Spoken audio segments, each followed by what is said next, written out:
खण्डमण्डलाकारं व्याप्तं येन चराचरं तत्पदं दर्शितं येन तस्मै श्रीगुरुवे नमः।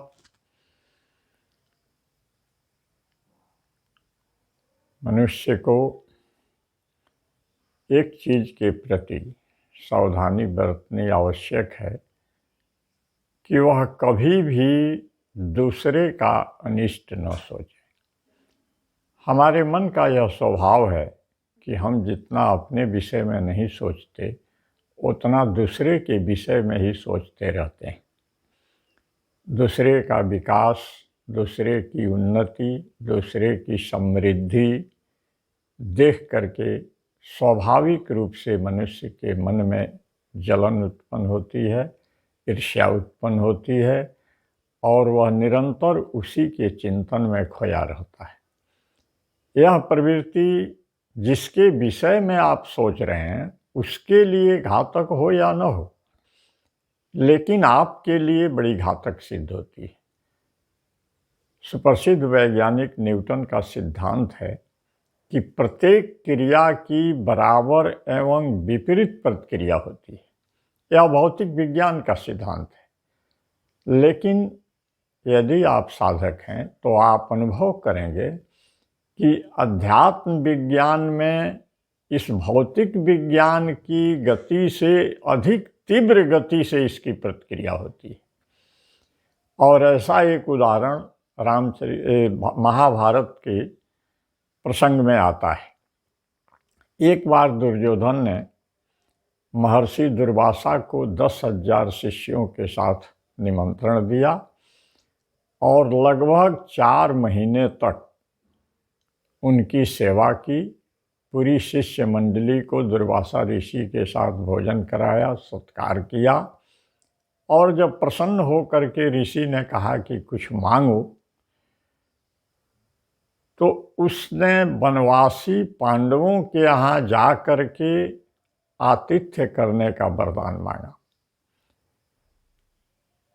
उसकी योजना यह थी कि पांडव वनवासी हैं, उनके पास तो कुछ है नहीं। महर्षि दुर्वासा अतिशय क्रोधी हैं, क्रोध के लिए पुराणों में वो प्रसिद्ध हैं। तो वे जाएंगे और जब समय पर उचित भोजन नहीं मिलेगा तो वे क्रोध में आकर के पांडवों को श्राप दे देंगे और उनका विनाश हो जाएगा। क्योंकि 10,000 शिष्यों के साथ महर्षि को भोजन कराना आसान काम नहीं था। महर्षि ने प्रसन्न होकर के वरदान दिया और सूचना भिजवा दी द्रौपदी के पास कि मैं 10,000 शिष्यों के साथ आ रहा हूँ, मेरा आतिथ्य स्वीकार करो। पांडव भोजन कर चुके थे, घर में कुछ था नहीं, वनवासी जीवन था, मांगना था, खाना था। द्रौपदी बहुत बेचैन हो गई और उसने कृष्ण को कातर भाव से पुकारा और सारी स्थिति बताई। श्री कृष्ण ने कहा कि बहन, पहले मुझे तो कुछ खिलाओ, मुझे भोजन कराओ, मैं बहुत भूखा हूँ, तुम्हारी समस्या मैं बाद में सुनूंगा। अब द्रौपदी हक्का बक्का हो गई, घर में कुछ है नहीं, सारा बर्तन खाली। श्री कृष्ण ने स्वयं अपने हाथ से बर्तन टटोलना शुरू किया तो एक पका हुआ चावल का दाना उसमें मिला और उसका उन्होंने भोग लगा करके महर्षि दुर्वासा को 10,000 शिष्यों के साथ तृप्त कर दिया। उस समय ऋषि अपने शिष्यों के साथ नदी में स्नान कर रहे थे। सभी के पेट से डकार आने लगा और सभी अपना पेट थपथपाने लगे। लगता था कि भर पेट भोजन कर चुके हैं। महर्षि अपने शिष्यों के साथ पांडवों की कुटी पर आए और उन्होंने द्रौपदी से कहा कि बेटी, मैं बहुत तृप्त हूँ, मुझे भोजन नहीं करना है, केवल 1 गिलास जल पिला दो मुझे। द्रौपदी ने जल दिया और संतुष्ट हो करके महर्षि ने कहा कि कुछ मांगो। तब तक श्री कृष्ण भी प्रकट हो गए और उन्होंने कहा कि महर्षि, आपको बिना विचार किए किसी भी प्रकार के भोजन को स्वीकार नहीं करना चाहिए। देखिए, हमारे धर्मशास्त्रों में भोजन विज्ञान पर बहुत चिंतन किया गया है। आहार शुद्धि सत्व शुद्धि लिखा गया है। भोजन से मन बनता है, भोजन से मन बिगड़ता है। कहा जाता है कि जैसा अन्न वैसा मन, जैसी पानी वैसी वाणी। देहात में भी यह कहावत चलती है। श्री कृष्ण के यह कहने पर महर्षि ने विचार करना शुरू किया और ध्यान लगा करके देखा तो उन्हें ध्यान में पता चला कि दुर्योधन ने बहुत भारी छल उनके साथ किया है।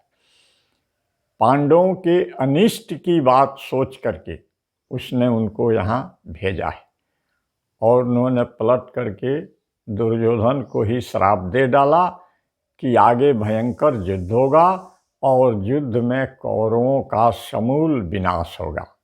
इसलिए हमारे अध्यात्मवेता ऋषियों ने यह सिद्धांत बनाया कि दूसरे के प्रति यदि आप अनिष्ट सोचते हैं तो उसका अनिष्ट हो या नहीं हो, आपका अनिष्ट अवश्यम भावी है। जैसे ही आप दूसरे के विषय में सोचना शुरू करते हैं, आपके विषय में भी प्रकृति सोचना शुरू कर देती है। यह अध्यात्म का सिद्धांत है और अकाट्य सिद्धांत है। इसलिए बंधुओं, आपसे मेरा एक विनम्र अनुरोध है कि आपको जो भी मिला है, प्रकृति ने जो भी दिया है, उसमें संतुष्ट रहने का प्रयास करें और दूसरे के प्रति अनिष्ट कभी न सोचें, क्योंकि उससे अपना अनिष्ट हो सकता है। ऐसा ही एक प्रसंग चित्रकूट का आया है। चित्रकूट में जब इंद्र ने देवताओं से कहा कि सबके प्रति उच्चाटन करो, हो सकता है कि भरत राम को मनाने में सक्षम हो जाए।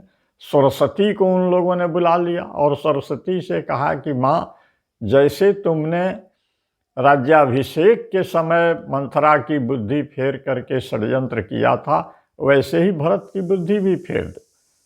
सरस्वती ने कहा कि देवराज इंद्र, आपको 1000 आँखें हैं, लेकिन पर्वत जैसी चीज भी आपको दिखाई नहीं पड़ती।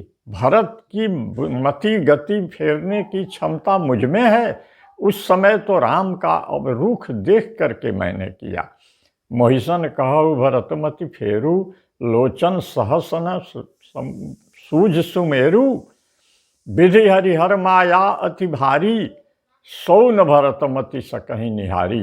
ब्रह्मा विष्णु और महेश भी भरत की मति नहीं फेर सकते, क्योंकि भरत हृदय सिय राम निवासु, तह की तिमिर जहाँ तरनि प्रकाशु। सोचिए तो, जहाँ सूर्य का प्रकाश है वहाँ अंधकार रह सकता है। जिस भरत के हृदय में राम सीता का निवास है, उसकी मति गति कौन फेर सकता है। इसलिए बंधुओं, अध्यात्मवेताओं के इस सिद्धांत पर विश्वास कीजिए और अनुभव कीजिए कि दूसरे के प्रति कभी भी हमें अनिष्ट की भावना मन में नहीं लाना चाहिए, अनिष्ट की भावना नहीं बनाना चाहिए, नहीं तो इससे अपना ही अनिष्ट होने की संभावना बनी रहती है। धन्यवाद।